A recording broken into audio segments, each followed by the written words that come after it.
I seen Michael Jordan play before I came to play with the Bulls. He was a horrible player.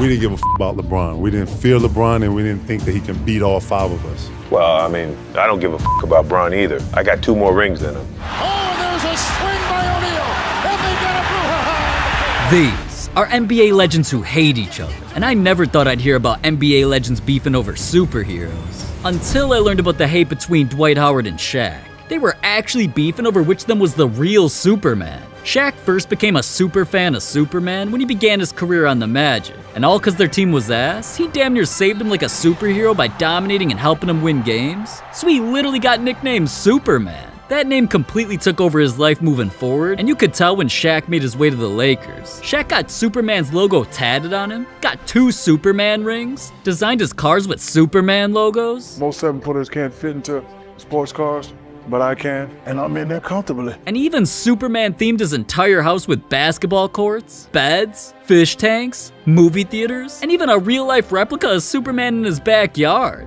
This guy right here, he watches my doc. He's Superman. He sees you. This man's Superman fetish was real, but as Shaq's basketball career came to an end, another Legends was just beginning. Dwight Howard was not only becoming a superstar, or superhero, when he came into the league, he was following in the exact same footsteps as Shaq, so things got heated fast. Dwight started his career on the Magic, just like Shaq, was a dominant big man, just like Shaq. Dwight was even weirdly obsessed with Superman, just like Shaq. From having a custom Superman-themed bike, to also having Superman statues and a painting of him as the Black Superman. This dude even trains while he's dressed as Superman.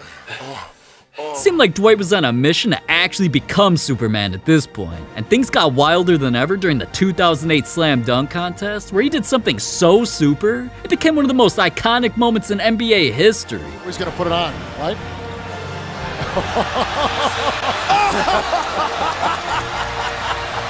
Superman is in the building. He's got the cape moving. He's got it flapping. Oh my gosh. You win, young fella! You win! Superman! Superman is here! Oh my goodness! That is incredible! Are you kidding me? Do you see this? After the world saw that, everyone knew who the real Superman was, and Dwight even admitted it became his new nickname. I got the nickname Superman from Soulja Boy because he had a song called Superman. I used to lift crazy weights. Right. How much could you bench? 430. Why the hell you need to bench that? Basketball don't weigh but like 2 pounds? You're right, that's why my free throws was like that. Nah, Dwight, your free throw was like that before. No! But after Shaq heard that, there was no way he was gonna let that slide. Shaq tried to do whatever he could to make Dwight seem like super trash. Like when he claimed other centers around the NBA who were ass played better than Dwight. Dwight knew the real reason Shaq was hating though. He's mad about Superman. I didn't know Superman came from Shaquille O'Neal. He's still mad about it. And I always suggest he just sit down and get on with his life. And yeah, Dwight really clowned Shaq while wearing glasses that made him look exactly like the nerdy dude who turns into Superman in the movies. So all cause of that, Shaq dropped a diss track. Like I said before, you will get devoured. But don't you ever call me Dwight Howard. Ask that boy LeBron. Who the hell is the real Superman? Who the best of the best? I was born with the S. I'm done. Now just think about that. A grown man was really freestyling about how he's the real Superman. I already thought this shit was getting out of hand. Then Shaq photoshopped a pic of him postering Dwight during a game with the caption saying, "There can only be one Superman. #me." Now, part of me feels like Dwight actually liked a man on top of him like that. Yeah, I'm not gay. But Shaq was determined to make Dwight hate him by clowning him a million times on TV. A super travel by Superman. Slow reaction time here for Superman. Superman pulls the chair on himself. Check out this sick dunk by Superman. Then after he said all that himself, Shaq reposted Dwight getting roasted by corny ass comedians or whatever they thought they were with these jokes. Speaking of 2004, why that year they ain't let you play more? I ain't gonna lie, Dwight. You been in the league for a long time, and we don't even know who the hell you play for. Hold on. He tried with the Magic. That was tragic. And then he tried with the Hawks. That's what he thought. And then he tried with the Rockets. They told his ass he need to stop it. After Shaq posted that, Dwight fired back at him saying, "We can have a roast battle if you want. I got 10 in the chamber for you." which had Shaq clowning Dwight for having no rings when he replied, "I only battle champions, little man. You ain't in my division. You in Charles Barkley division. Focus on getting that ring, brother." Now maybe that last sentence is exactly why Dwight rejoined one of the best teams in the league right after, the Lakers, then not only recreated a Superman dunk at the dunk contest just to piss Shaq off again. I don't give a damn what he had on. There's only one Superman. But listen, guy goes into a phone booth, comes out with a cape on with an S on his chest. What was I supposed to call him? Dwight Howard. Dwight with a cape on! A guy wearing a Superman costume. That's how I was bad. After all that went down, Dwight did eventually become a champion, which Shaq told him to do. Dwight didn't play much to earn it though, and was crying after he accomplished the goal, so Shaq just had to send another shot his way saying, "A lot of players bragging on their little Instagram like they were the reason they won a championship. Sit your ass down, you didn't do nothing. Front runner, bandwagon jumper, post one pic and sit your ass down, shut your ass up." Shaq was just never down to give Dwight any type of respect no matter what he did, all because of their Superman rivalry. But what if I told you an NBA legend hates LeBron James? Because he got the dude's entire life turned into memes. This ain't just a random old head. It's Kareem Abdul-Jabbar, a man many claim is one of the NBA's greatest ever, which made me think he'd actually respect LeBron. Because not only is he also a GOAT, both of their basketball careers were nearly the same. Kareem was one of the greatest high school players ever. So was LeBron. Kareem was the #1 pick in the NBA draft. So was LeBron. Kareem even made a crazy amount of all-star teams, was awarded MVPs, won championships, and even made his way to the Lakers later in his career, and I'm sure you know where I'm going with this. To all of that, so did LeBron. And ironically, that's what led to Kareem not only hating on LeBron, but becoming jealous of him. As LeBron came up and started becoming a basketball god, he climbed the record books while accomplishing legendary things. And it began overshadowing Kareem to the point where dude wasn't even mentioning GOAT debates anymore, even though LeBron hadn't accomplished as much as him. So Kareem already couldn't hold him to hate much longer. Then when LeBron pulled off a clutch moment and celebrated by doing one of the most iconic and banned celebrations, the big balls dance, clearly his balls were bigger than Kareem's or something, cause dude went on a rant. LeBron was fined $15,000 for doing a big balls dance after the Lakers win over the Pistons. For me, winning is enough. Why do you need to do a stupid, childish dance and disrespect the other team on the court? It doesn't make sense. Goats don't dance. Goats don't dance? Man's dementia must have been kicking in, cause Kobe did the same celebration before, and Michael Jordan's documentary is literally called The Last Dance. Obviously Kareem was just taking shots at LeBron for no reason. And a few weeks later, he got even more pissed at nothing when deadly illness was taking over the world, and LeBron kind of made a big joke out of it on Instagram with memes by comparing COVID-19 to the common cold and captioning the post, "Help me out, folks." Now, I was surprised that old dude Kareem even knew how to work a phone enough to see that post, but he was pissed because he's always been a strong voice towards real-world issues. He felt LeBron was spreading misinformation and being a bad role model by downplaying the virus. So Kareem not only said LeBron was just plain wrong and that LeBron's meme was a blow to his worthy legacy, reports also came out that Kareem said some of LeBron's actions are beneath him and that some of the things he's done he should be embarrassed about. LeBron didn't even need to respond though, because he knew he was closing in on one of Kareem's most legendary records ever, the most points scored in NBA history, and knew passing that would be the ultimate payback for the hate. So when everyone was anticipating LeBron breaking the record soon, of course Kareem was being brought up to him. Do you have any thoughts on Kareem, and also if you have a relationship with him? No thoughts. No relationship. And after that, another one of the most legendary players ever, also one of Kareem's ex-teammates, Magic Johnson, even knew Kareem was salty his record might get took. How do you think he will handle that? Well, I don't think well. I mean, let's just be honest. And the fact that it's a dude playing for the Lakers, too. I think it'll be a hard pill to swallow. He eventually... Because he's had that record for almost 40 years, Kareem. And I think he thought he was going to have it forever.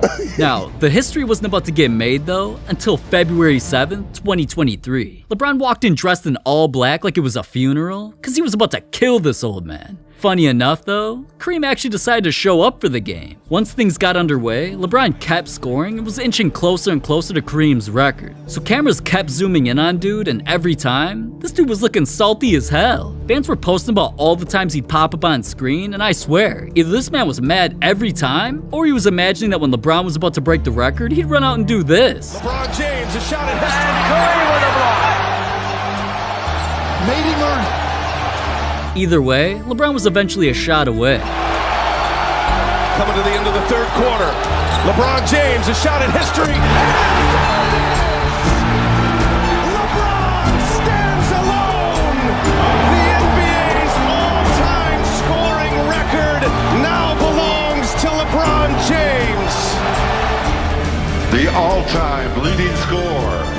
witnessed it. LeBron James.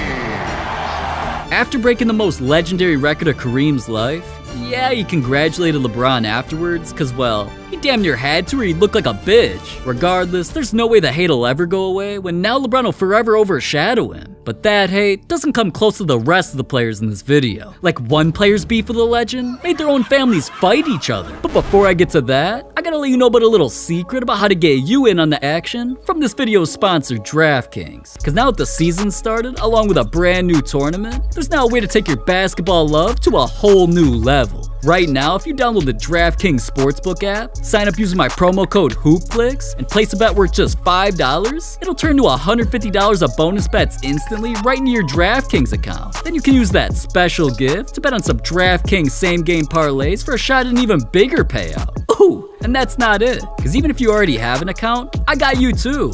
All customers can bet a no-sweat same-game parlay, which, if you didn't know, it means you can get a bonus bet back even if your bet doesn't hit. Max reward limits apply. So come on, man. I don't know why you haven't downloaded the app already. It's easy, so just remember to use my promo code HoopFlix to get in on the fun. And of course, thank you to my boys at DraftKings. But anyways, let's get back to hate that'll never end, because Paul Pierce's beef with an NBA legend got him clowned by the entire world. It shouldn't even be a surprise that there's tension between Paul and Dwayne Wade, because their former teams, the Heat and Celtics, were two of the best in the league at the same time, so a rivalry was sparked when it was a crazy game every time they played each other, and sometimes the two legends would damn near fight. Things eventually got crazier though when rumors spread that Dwayne was secretly trying to recruit Pierce's teammates to ruin their squad, and eventually one of the Celtics' main players, Ray Allen, came to play with the Heat. This led to the Celtics never being able to beat them in the playoffs again, so the Heat went on to win a few more championships. And while Dwayne was thriving, Pierce slowly fell off, got traded over and over again, and was forgotten. Until dude became an analyst on TV and started wilding out by saying crazy things. We're just getting a taste of them. I'm tired of getting a taste of them. I want the whole load. But one of the most ridiculous things he said sparked some hate. Paul, riddle me this.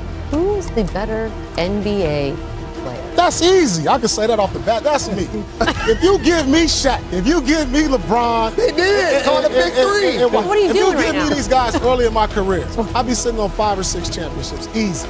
Now, I'm sure Pierce is like most of us, just trying to hype himself up in front of a thought. We all know how he loves being around girls. Hey. No matter what he was trying to do with his comparison to Dwayne though, or however he was trying to look, it only ended up getting him cooked by literally everybody. Dwayne Wade has 3 titles. You had 1. Dwayne Wade was in the conversation as one of the top 5, top 10 players in the NBA. That was not Paul Pierce. And since Dwayne Wade isn't here to defend his honor, he's made All-NBA first team twice. Paul hasn't done it. He made All-NBA 8 times to your 4. Ooh. He's made All-Defensive team 3 times to your 0. Rough. He's won 1 scoring title. You weren't able to win the scoring title. That's too bad. He has 3 rings. You have 1 ring. Ooh, 3 is bigger than 1. Even Dwayne's wife jumped in to say this hate was wrong on so many levels. And after that, of course Dwayne had to let us all know that Pierce was clearly just being delusional because of his hate towards him. You were talking earlier about what you've learned. I've learned that Paul Pierce is a jackass. Have you ever wanted to just tell Paul to shut the f*** up?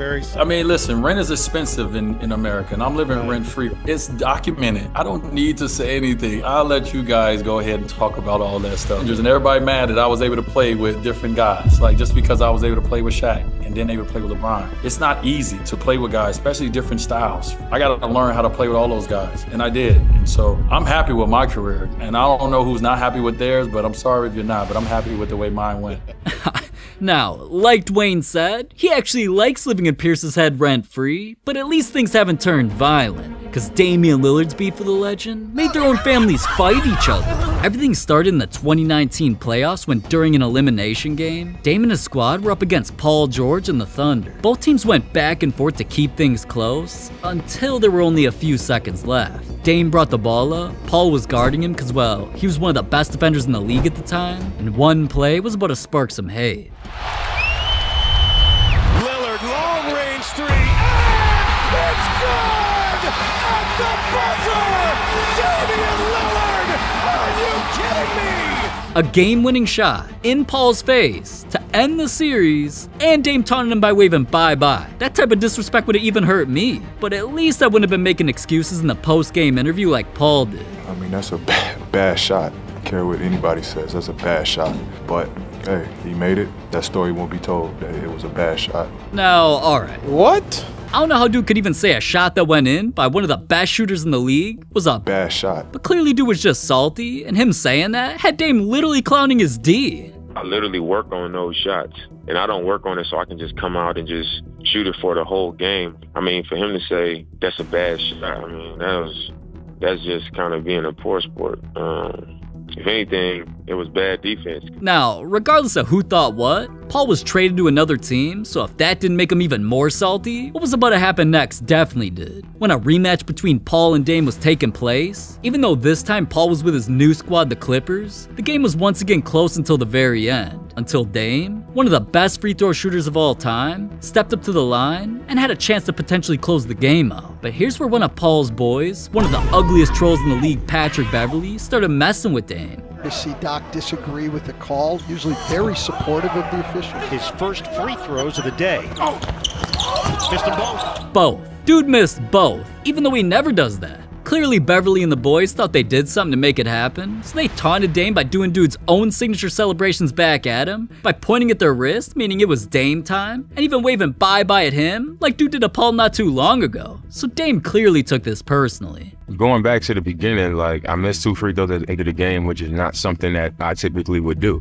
You know, teams gonna be hype about it. Teams gonna talk trash, but it turned into a taunt, you know, to me when they started tapping the wrist and waving way after the fact. So when I was asked about it, I was like, shots being fired in my direction, I'm gonna fire back facts. Asking me about Patrick Beverly, who I sent him home before at the end of a game. It's Lillard. He got the shot off. Lillard, good! Paul George just got sent home by me last year in the playoffs. Lillard, long range three. It's good! At the buzzer! And after Dame said all of that, his quote went crazy viral when Bleacher Report posted it on the gram, because it was during a time that Dame was facing opponents in the playoffs that he clearly wasn't gonna beat. So Beverly and George tried completely jinxing him by basically saying he was gonna get kicked out the playoffs and sent on vacation. Beverly commented that Dame was getting sent to Cancun on 3, then Paul said, "You're getting sent home this year, respect." Now, Dame barely acknowledged Beverly, cause dude's ass. He just replied to Paul by clowning him for damn near going to new teams every time he loses, by atting him and saying, "Keep switching teams, running from the grind. You boys is chumps." Now, I didn't think things could get any crazier than all that, but I'm a YouTuber, not a pro hooper, so what the hell do I know? Clearly the hate wasn't over when a fan tweeted one of Paul's horrible looking jump shots from the bubble, added Dame by asking if it was a good shot, and he responded by saying, "Looks good to me." Then when Paul's squad ended up being the ones who pulled a Warriors special by choking a 3-1 lead in the playoffs, Dame tweeted at that homeless looking ass man who was clowning him earlier saying, "Hey, Pat Bev, I guess I should extend this Cancun invite since I haven't made my arrangements yet." At this point, the hate was for real, and you could tell when things got heated between the players' families afterwards. On Instagram, Dame's sister literally called out Paul and his wife. You can't talk. You got a whole stripper pregnant, then you wife the bitch. Then look at her lips, look at her face. Come on now, baby boy, don't, cause I'm getting personal with it. Wait, she really clowned girl like that? To be honest though, she's tripping cause this girl's pretty bad. So I'm kinda glad she got involved to win the situation once and for all when she said, "Somebody come get this cow." Damn! Wow, she really said girl looked like. So this beef was over. And they're just lucky Steph Curry didn't get involved. Cause this man's been shocking the world with record-breaking shots, a wild controversy with Michael Jordan that kept him up at night, and the craziest thing in this video is, just click it and find out. Cause to be honest, I'm tired of screaming about NBA players for 20 minutes straight and I need to order some Chipotle. Click it.